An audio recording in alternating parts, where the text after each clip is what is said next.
खोर्धा बनखंड टांगीरेज पटिया section रंडाबिट house रे बसी काठ माफिया संघबद्ध आक्रमण काठ माफिया संघबद्ध आक्रमण में फरेस्ट गार्ड होती गुरुतर अवस्था उद्धार कर 108 आंबुलांस जोगे टांगी गोष्ठी स्वास्थ्य केन्द्र में भर्ती कर गुरुतर होता फरेस्ट गार्ड नाम है भवानी प्रसाद पट्टनायक और बयस 28 वर्ष मुंडे गभीर आघात लगी प्रबल रक्तस्राव होती हाड़ भांगी जाइए आक्रमण कर कारण है माफिया मैंने पूर्व बहुत थर जंगल विभाग द्वारा गिरफ होती तेणु से ही राग रखी यह आक्रमण कर अनुमान कर बालकेश्वर मोबाइल टीवी सी मोर बीट्रे थी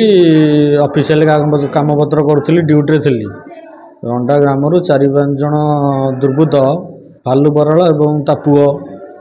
2 जन बाकी भाग्यवंश आउ बाया आउ कला जनाब रघुआ जना उद्देश्यमूलक भाव बाड़ी धरिकी आसिकी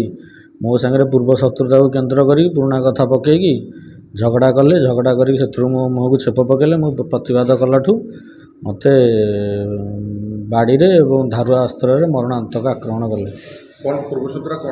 पूर्व शत्रुता एमती काठ नियंती ये नियंती शिकार करती मु सीज करे धरे तेणु से शत्रुता को केन्द्र करी माने असुविधा कौन मोर तो मुंड फाटी जाइए मोर हाथ भांगी जाइए मो मुंडे बर्तमान 10-12टा स्टिच पड़ा मो आखि की आज्ञा ठीक से देखा जाऊनी बुझे मो बेकटा को धराधरी कर गामुछा पकई 4-5 जन तले पकईकी माड़ी बसिकी चिपाचिपी करदे जे मु इे सियाड़े कड़े बुलाबुली कर।